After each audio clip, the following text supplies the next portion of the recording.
on the action classification challenging task, and in the afternoon we are going to start at 2:30. So it's a little bit different to the original workshop schedule. So for the action, we are going to in the afternoon we are focused on the action detection. So the action classification.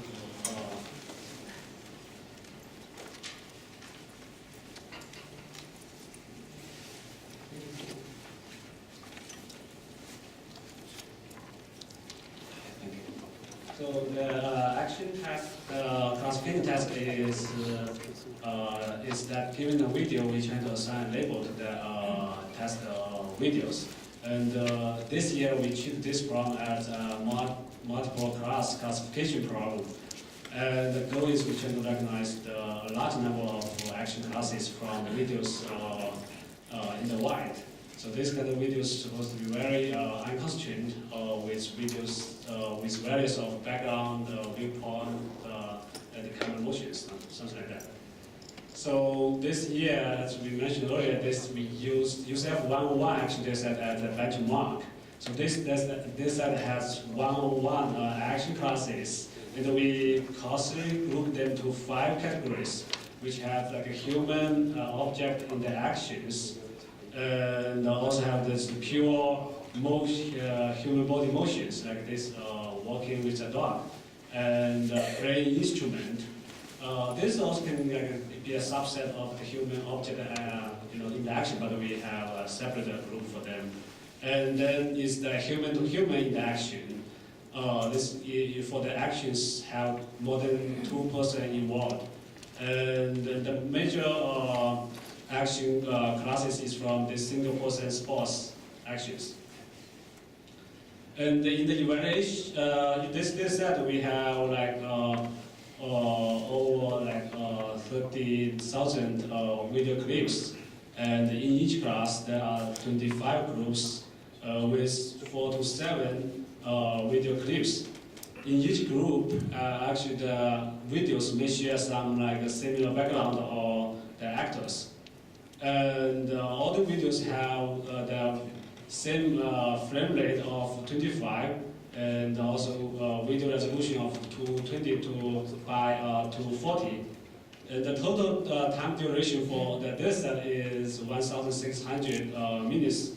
The mean length for the videos is 7.2 seconds, and the minimum one is 1.6 seconds. The maximum length is 71.4 seconds. So here is the distribution of the number of class over on the each action class, and also we have the distribution for the different the number of videos for different runs, and we can say the majority of them is between the with length 5 to 10 seconds. And here is some other set of the distributions. The one usually we look at most of the playing instrument that has longer videos. In this evaluation, we provide 3 low-level features, and for the steep and the safe, we provide both raw feature and a back of histogram features. And for the DTF, we only provide the back of histogram features, because the raw feature is too big to share online. And we have 3 training and testing splits, and in each split, we randomly select like 18 of the 25 groups for training, and the rest, which is like 7 of the 25 groups for used for testing. And each team can allow to submit multiple rounds, but in each round, it must include results from all the splits. So officially, we deport the average class accuracy, which is the mean of the main diagonal of the confusion matrix. So this year we got 30 rounds from 70 teams. There are some of them they hit the 4 list like the CS and is the China Normal University or India, France. So I'm not going to go through all of them because the next one I'm going to talk about the overview of the approaches. So the CAS team used the improved dense trajectory features. For the encoding, they use the wrap and the visual vectors, and then use linear SVM. So the original performance is 84%, but they messed up the indexing, class indexing for 4 categories. So after they correct this indexing, they actually jumped to 87. And EC NU team actually did this work different. They only used the sparse shift and the steep, and they developed their own, they call expanded relativity motion histogram. So the basic idea, they're trying to capture the relative motions between the visual worlds, and then we assume this is going to capture the object and the scene relative motions. And based on that, they are going to use the diffusion approach to smooth the histogram. So that's very interesting. And also for the they use SVM and a smooth distance. So here they directly apply the ICCV table on this data set using the improved dense trajectory features. They're doing the video stabilization, but I think for this one they didn't do the pulsing detection. They also use the visual vector and with linear SVM. The Florence team explored all kinds of features like DTF, steep, and P-shift, which is pyramid shift, and the PO shift. And they also have all kinds of encoding approach like visual vector, backwards, or this ASC, plus the spatial pooling approach. So basically they have got like 11 channels, and then use the L1 regularize the logistical regression approach to fusing all the performance, all the channels, and finally use the CRF to smooth the score. And the Nanjing team, they basically only use TTF, but they use based on the wrap encoding, they have their own like a bimodal encoding approach to normalize each bin. For classification, they use their own like a power mean SVM approach. The NII team, this is the only team they use audio feature, and they demonstrate the audio feature can improve a little bit. But we don't actually have audio feature for all the classes. We only have audio feature for 50 classes. The TNO only use the steep feature, and they say this feature can improve over the baseline a lot. The UEC team, they developed their own spatial temporal feature based on the surf triangulation. And they already submit a paper to the research check, so I think they are going to give a talk on this.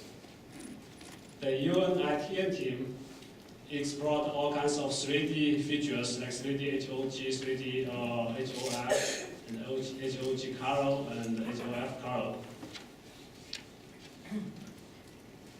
The team, the Canberra, they use major focus on dense trajectory features. They have implemented this order the trajectories. And they also have a paper on this research check. They are going to give a talk on this. So basically, instead of only have all the trajectories has like 50 frames, they also explore the longer trajectories. The US team use more shift, so that's the difference. The team from the Ottawa, they applied the recent work they call local path model, which published on CVPR 2013 to extract local features. So basically they have a route and also 8 paths. And based on this kind of local path model, they getting new features. So and then use the SVM with histogram section as the classification approach. So the second group of approach I would like to highlight is that they use both the low level feature also the mid level feature. And the mid level feature I think is they developed over the low level feature and maybe have some semantic meaning or something like that.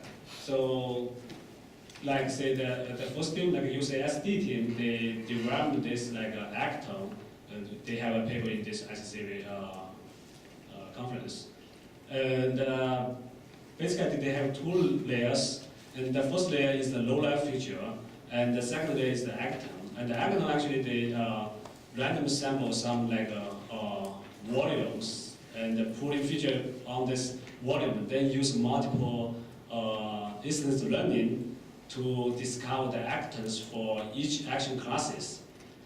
And so they demonstrate that actors can get in similar results to the low-level features, but not as good as the low-level features.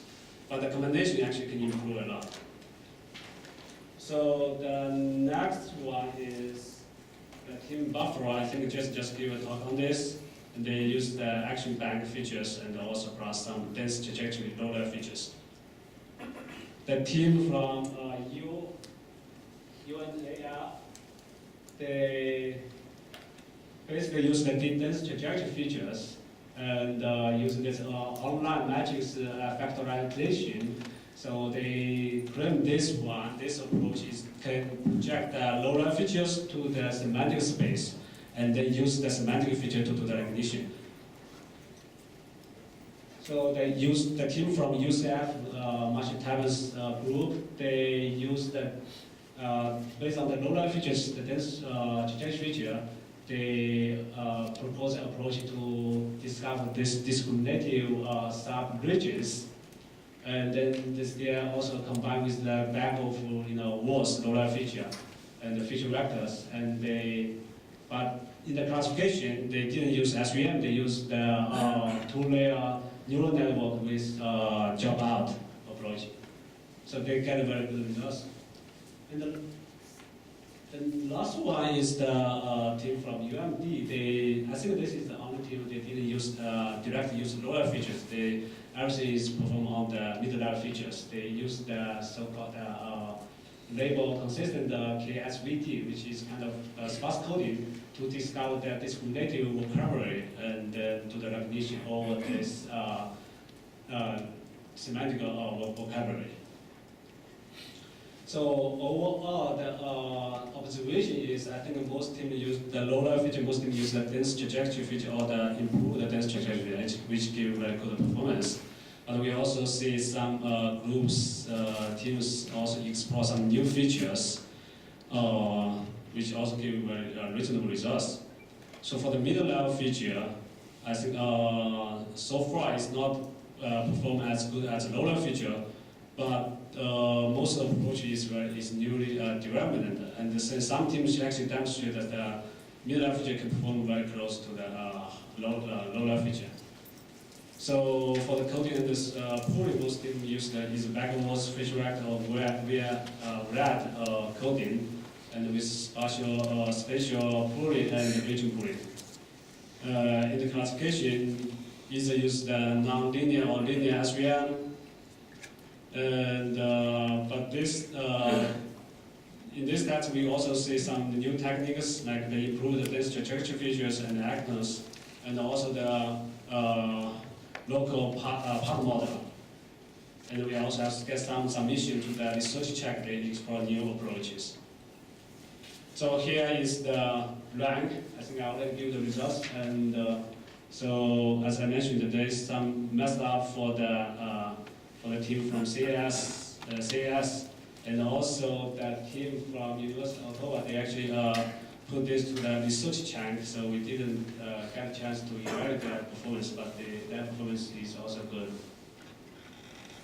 So this plot, I want to show how diverse across all these three splits, and if we look at here, the split variation is very small over all these three splits, which means the split is meaningful. And here is the class variation over all the teams, and they have very similar values.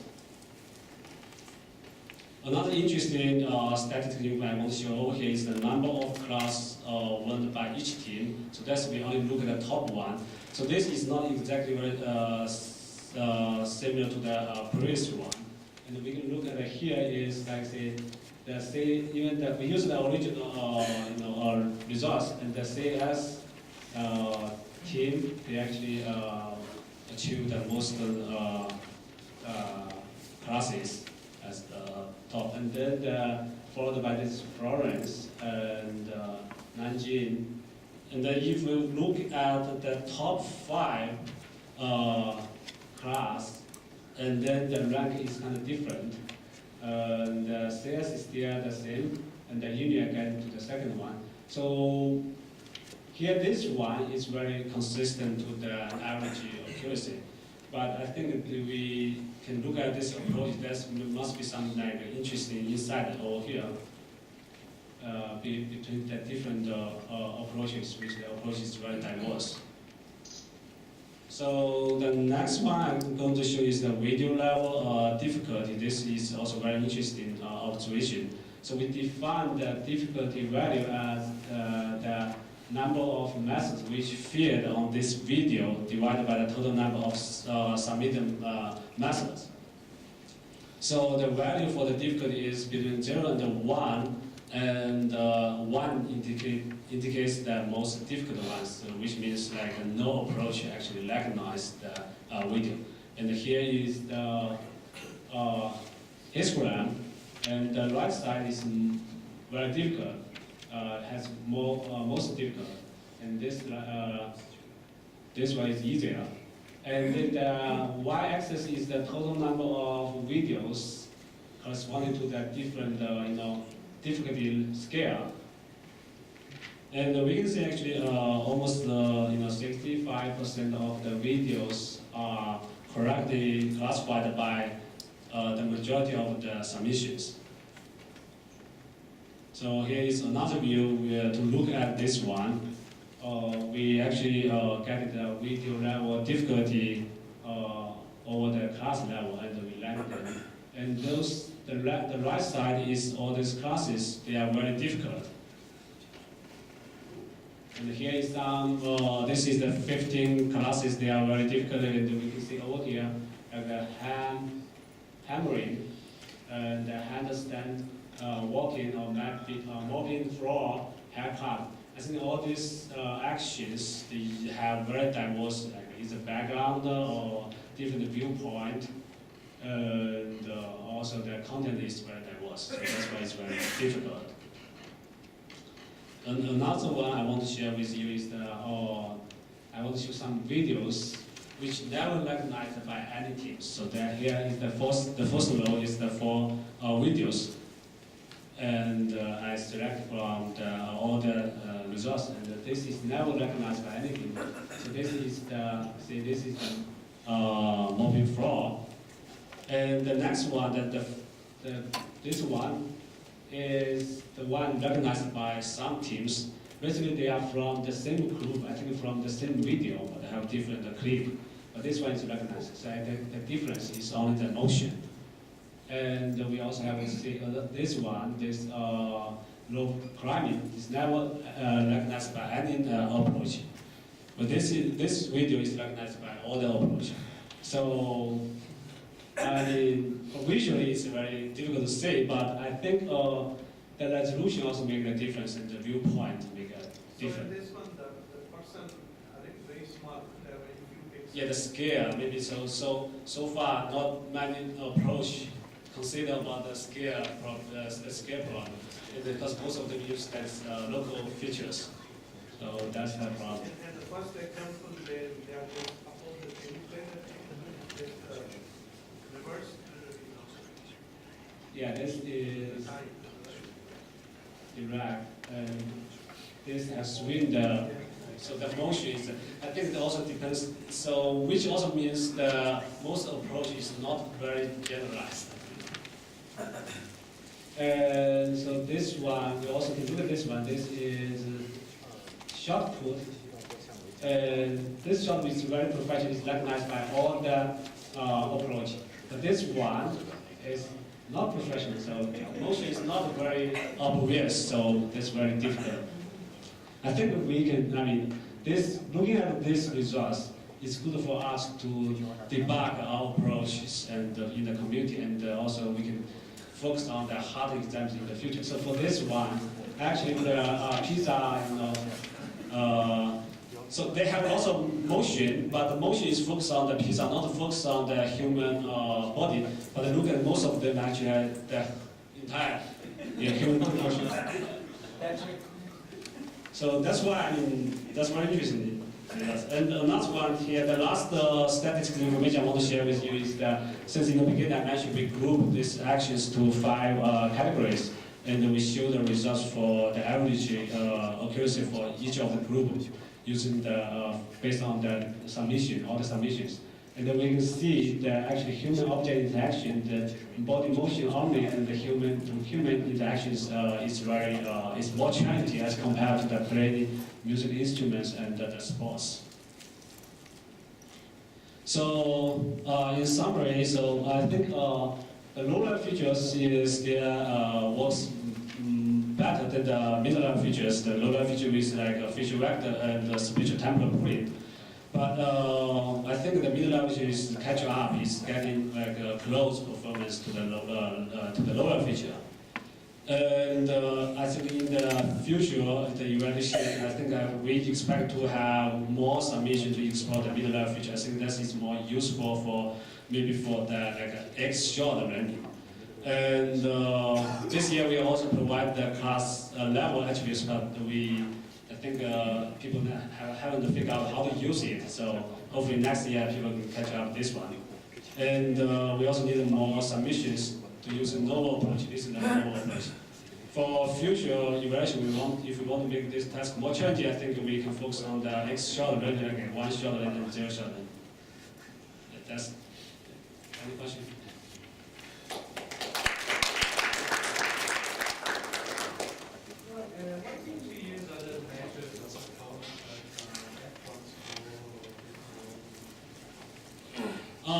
That can be, of course, can be one measurement, like also the mean average precision. But since our this task, as mentioned in the beginning, is multiple class classification, and in the academic areas, most people use the confusion table, which is only considered the accuracy of the diagonal of the confusion table. So that's we keep focus on this in this year. But in the future, if we keep increase this set of the number of classes, we may think about to use the another one mean average precision. Because in that sense, not always when you get the best accuracy, you also get the best. You mean the precision because how to balance them? So that's the tutorial classification problem. But I think the mean average precision we actually have better measurement than the F score if we consider it's not a multiple classification problem.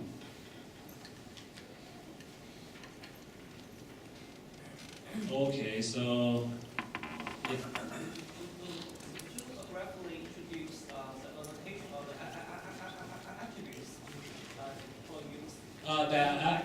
Yeah, that's good. I mean, the attributes is going to, I think in the afternoon, we are going to start like 2:30, and Yigang is going to introduce the class level attributes. And we also welcome comments from all you guys on how to improve the attributes and how to do some like future evaluation on the attributes based, action classification.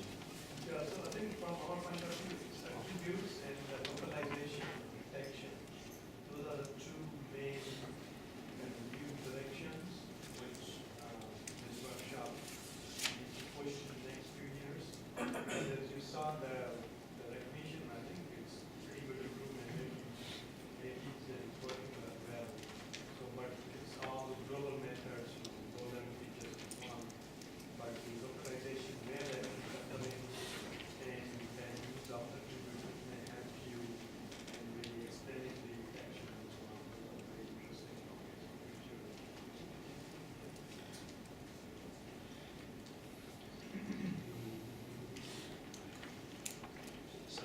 The next speaker is the top performers.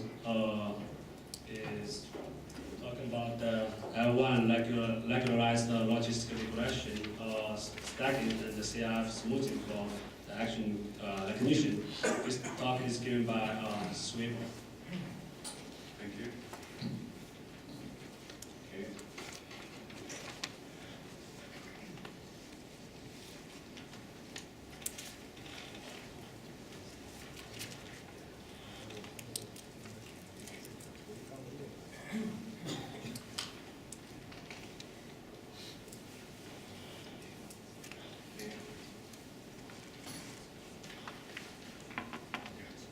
Good morning, everyone.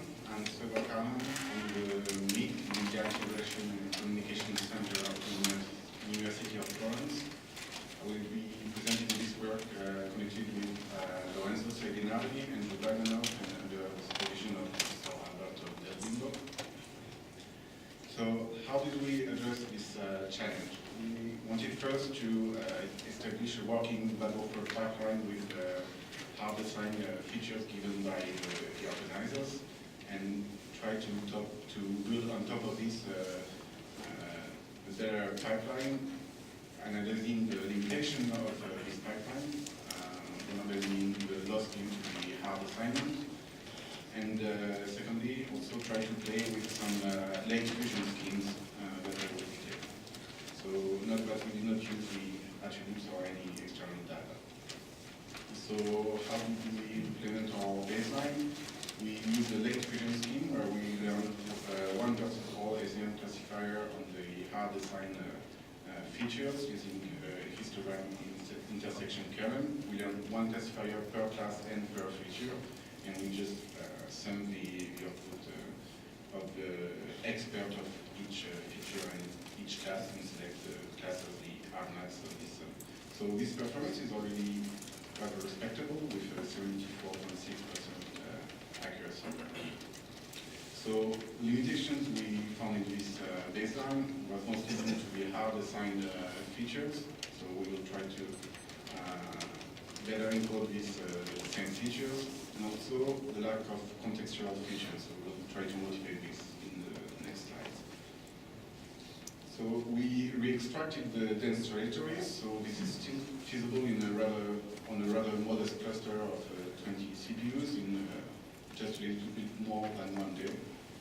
And so the disk usage is important, so this is why I guess the organizer didn't release directly the features. We separated the X and Y components of the motion binary histograms. This is something that we have tried previously on some other datasets, and that does give some improvement.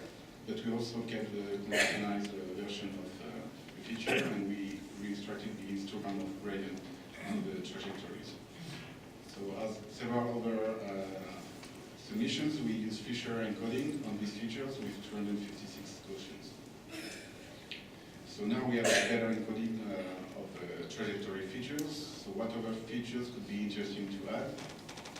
We believe that the context is actually relevant for action recognition. So we just extract the central frame of each video and compute the mean of the keyframe for each class. So we believe this is rather illuminating.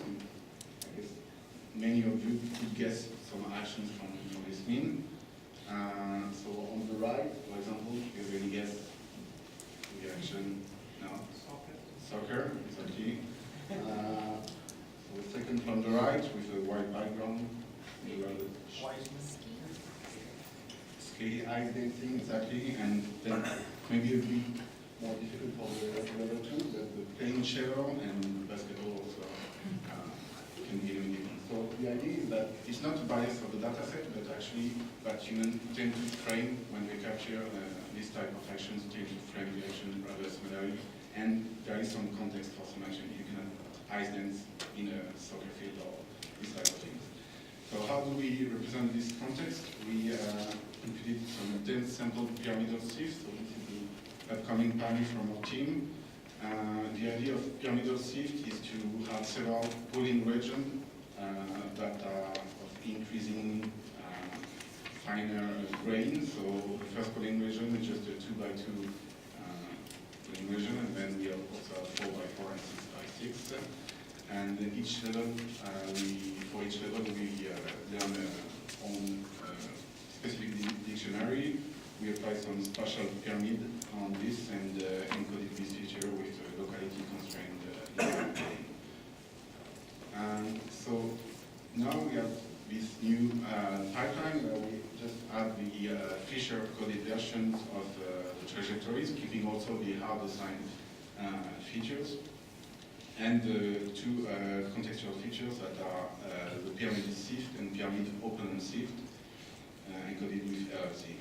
So now we have 11 features, but we still learn separate classifiers for each class and just compute the sum of the classifiers, and we get up to 82.46% of accuracy. So clearly the better encoded features and the contextual features have to improve, but still we use implicitly the same weight for all features and for all classes. So the next step of this talk is how to we better use all these set of class features classifiers. And to do this, we investigate the use of the idea of stacking. So instead of just summing the classifier, we concatenate them in a new feature descriptor for each sample, and we want to learn a classifier on top of this. So we believe actually the Junos challenge is a perfect playground for this, having many classes, many features that we can extract. And our idea is to use a L1 regularized logistic regression to try to run automatically this class feature expert selection. So one idea could be to directly use the expert outputs on all the trained samples to include the features of the trained sample. So this is the wrong way of doing it, because clearly you will have some very different features from the trained sample with regards to the test sample. So the right way of doing it is to reconstruct the decisions by running multiple head-out faults where you train on a part and test on another part, and you can rebuild the training features like this. So in this L1 regularize, what exactly you do? Like once you concatenate these features, yes, so what do you do? What does the L1 regularization does? it will be learned on top of these concatenated features. So this is the input of the L1 regularized logistic regression, these concatenated output decisions, and the logistic regressions try to predict the class based on this input feature, which is actually the output of the first layer classifiers. Okay. So the idea of using this L1 regularized logistic regression for stacking is to have a smarter weighting scheme of just instead of just summing the decision of the class feature expert. So it is solved minimizing this loss, and we did that with LibLinear. And doing that, we obtained a gain of performance of about 2%. So just instead of summing the decision outputs, we concatenate them and obtain a new feature representation with which we learn this L1 regularized logistic regression. So actually, what does this logistic regression? We try to analyze rather thoroughly what we obtained, and we try to explain it to you. So if we consider the retrieval problem of ranking the experts for each trained sample, we can compute the mean average precision per class and try to distinguish easy and hard classes. So then we analyze the energy, the sum of the square coefficient given by the logistic regression, separating the class experts, so the experts of each feature learned for this class, and the other experts, the non-class experts. So we observe a trend on this plot, clearly, that for easy classes, we have model obtained that the logistic regression tends to rely much more on the expert of this class, because they are reliable, and the total energy of the model is much lower. So, for example, the easiest class according to our ranking is Billiard, which is consistent with what has been presented just before. And so the model for this class is really is rather sparse and relies heavily on the experts that are denoted by these green bars. There are still some weights given to some other non-class experts, but mostly with negative weights. On the other end of the spectrum, for hard classes, we actually have more energy given to the non-class experts and rather low energy given to the class experts, and in total a higher energy. So for example, the hardest class according to our ranking is handstand walking. And clearly you have much less support from the class experts, a much denser model that tries to grasp some information from every class expert. So up to now we analyze the expert, non-expert usage, but we can also try to analyze which features are selected from for each class. So we plot this figure where we plot the energy portion of each features for all classes, and we, just for visualization purposes, order them by the usage of all added features. So we see first of all that the logistic model tends to rely more on our added features than on the given features, showing that the better encoding of the trajectory features and the contextual features are relevant. Then we can analyze for each type of feature which are the classes that rely most on these features. So for example, the classes relying the most on the contextual features are these 5 classes: breaststroke, cutting kitchen, field hockey, penalty, baseball pitch, and playing piano. So for 2 classes, the field hockey penalty and the breaststroke, clearly it's a contest, the swimming pool or the field that we believe is gathered by the contextual features. And for the other classes, it's more an object like the knife or the keyboard or the piano that is easily recognized by the local features, the PC and the keyboard. So if we analyze the class usage of the motion delivery histograms only on the x-axis, we get these 5 top classes that are hand of throw, public force, breaststroke, throw discus, and rowing. So the breaststroke and rowing actions are both taking place on or in water, so with a rather horizontal motion. And the other 3 actions are actually actions that involve the rotation on the z-axis, that those appear as ordered motion on the image plane.